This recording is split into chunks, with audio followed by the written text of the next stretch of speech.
Olá, seja muito bem-vindo aqui no canal da PMP. Hoje o nosso convidado é o Dr. Carlos Francisco Bandeira Lins. Ele que é procurador de justiça aposentado pelo Ministério Público do Estado de São Paulo.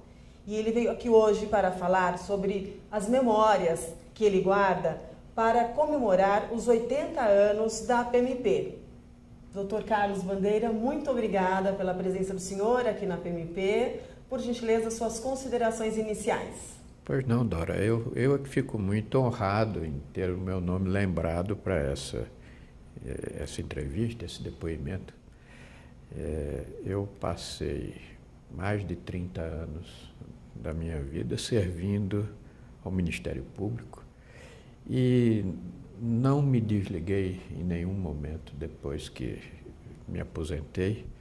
Acho que o Ministério Público é como um vírus do qual a gente nunca se livra e continuei sempre ligado à instituição, sempre animado pelos mesmos ideais de realização de justiça que o Ministério Público busca constantemente. Nesses 30 anos, quais foram os projetos que mais marcaram a vida do senhor, a vida profissional do senhor, na PMP?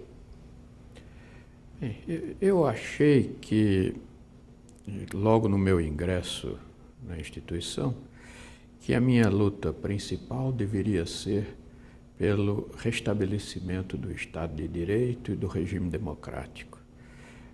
Fiz isso enquanto perdurou o regime de exceção e depois de alcançar esse ideal, de conseguir a independência da instituição, que antes era muito vinculada ao regime ditatorial em que nós nos encontrávamos, eu optei por ficar na Curadoria de Fundações, um tanto distanciado do poder interno da instituição, sem postular cargos na segunda instância, cargos de direção da instituição.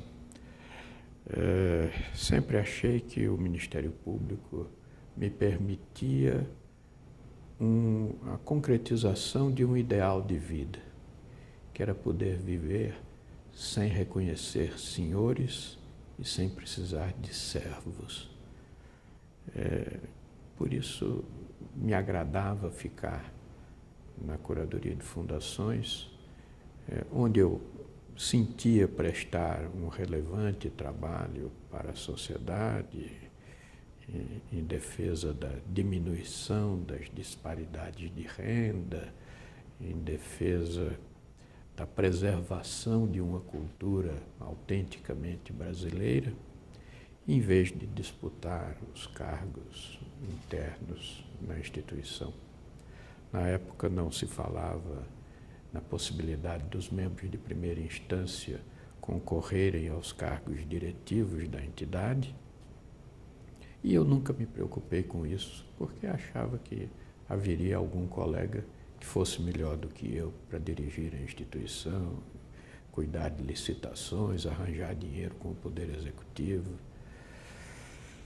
Ao longo da minha carreira, eu tive a oportunidade de me posicionar algumas vezes em questões bastante rumorosas,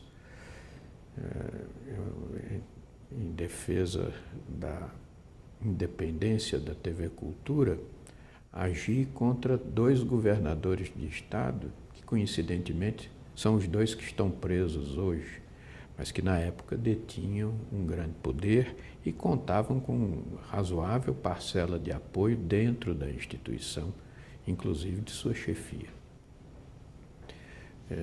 Nunca me importei com isso, agi com a independência que eu entendia necessária para combater desmandos em relação à TV Cultura. Também combati grupos paramilitares que tomavam de assalto uma escola superior aqui em São Paulo. Era um grupo que promovia a queima de bancas de jornais, trazendo sobressaltos à população. De modo que acho que cumpri o meu papel dentro da instituição. Talvez pudesse ter ficado mais tempo. Naquela época, cheguei a ser o último da minha turma que permanecia em atividade. Depois, um colega, José Alves de Cerqueira César, pediu a reversão à atividade, mas ele já estava aposentado. Eu era o último dos que tinham ficado no Ministério Público. Outros tinham passado para a magistratura, inclusive o ministro José Celso de Mello Filho, que é do meu concurso de ingresso. Mas pouca gente ficava 30 anos, ao contrário do que se passa hoje, em que as regras referentes à aposentadoria estimulam extraordinariamente a continuidade dos trabalhos na atividade, porque a aposentadoria significa um ganho muito menor, talvez insuficiente para a manutenção do padrão de vida que um promotor em atividade consiga levar, que não é, de jeito nenhum, o privilegiado que vários governos têm tentado pintar. Pelo contrário, o promotor de justiça costuma levar, eu sempre levei uma vida modesta, não tive nunca a pretensão de enriquecer, nem isso é possível para quem trabalha honestamente dentro da instituição. Dentre os projetos e os livros, doutor, o senhor tem um especificamente sobre o papel da mulher na política institucional e sempre com o apoio da PMP. Como é que está sendo este trabalho? Bom, há 39 anos atrás eu escrevi um artigo acadêmico que a associação transcreveu inteiramente na revista Justiça em 1981. O trabalho foi apresentado em 1979 e foi publicado pela Justiça em 1981. Nesse trabalho eu reconhecia que havia uma discriminação contra a mulher e defendia a tese que a discriminação deveria cessar. Acho que foi a primeira manifestação dentro dos quadros do Ministério Público contra a discriminação das mulheres. Disse-se hoje que eu não teria legitimidade para falar sobre isso. Isso é uma questão que dependerá um tanto do ponto de vista. E hoje a questão se coloca em relação não ao ingresso, como era na época, mas em relação à assunção de cargos relevantes na instituição, cargos, órgãos dirigentes da instituição. Há hoje mulheres que defendem isso como um direito delas. E, de fato, se eu for examinar a questão sob esse aspecto, eu não tenho legitimidade para defender que as mulheres tenham direito a alguma coisa. O que eu defendia, e acho que isso as nobilita mais, era que a sociedade tinha o direito de terem nos quadros do Ministério Público mulheres que fossem melhores do que os homens, ou tão boas quanto eles, na defesa do interesse público. Então, isso me dava legitimidade enquanto cidadão, ou até mesmo enquanto cidadão do mundo, porque isso que eu enuncio vale para qualquer latitude e longitude. Se na Cochinchina há mulheres melhores do que homens para defender as posições do Ministério Público, eu acho que elas devem ser guindadas a esse cargo. E se são melhores do que homens para dirigir a instituição do Ministério Público, também acho que é meu dever defender que elas ocupem o cargo mais relevante da instituição. Hoje, inclusive, já há uma Procuradora-Geral da República, cuja gestão, até o dia de hoje, 20 de março, tem sido impecável.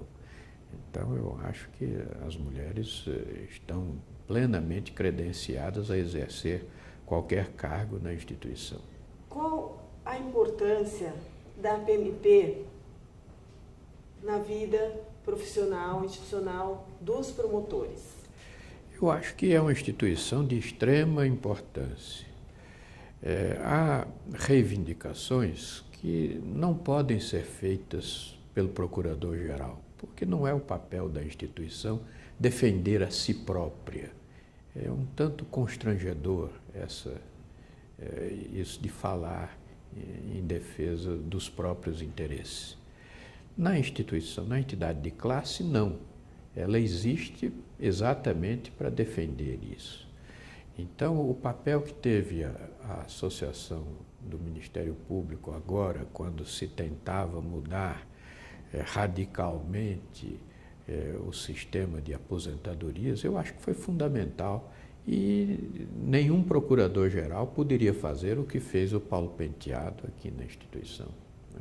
E perante o Congresso Nacional. Nem teria cabimento a gente exigir do procurador-geral que fosse se descurar das suas ocupações para estar quase que diariamente no Congresso a fim de impedir a aprovação de uma reforma que seria altamente danosa aos interesses não dos integrantes de hoje do Ministério Público, mas da instituição atual e futura.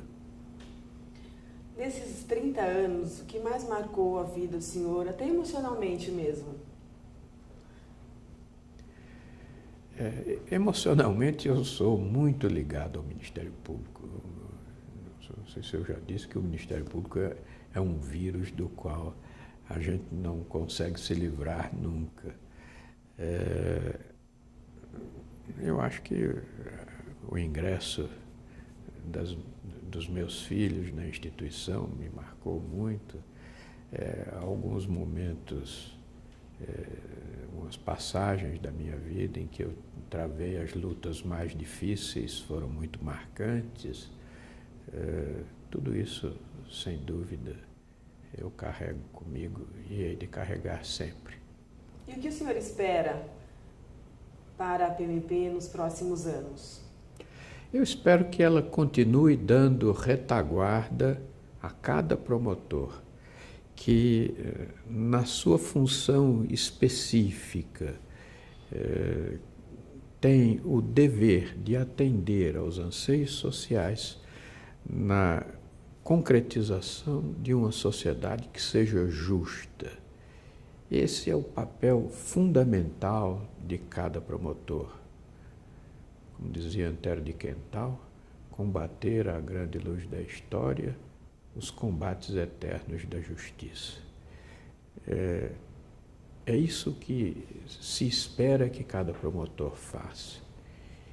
E talvez ele não consiga fazer isso inteiramente se não houver uma entidade que cuide dos problemas rotineiros que ele encontra na vida.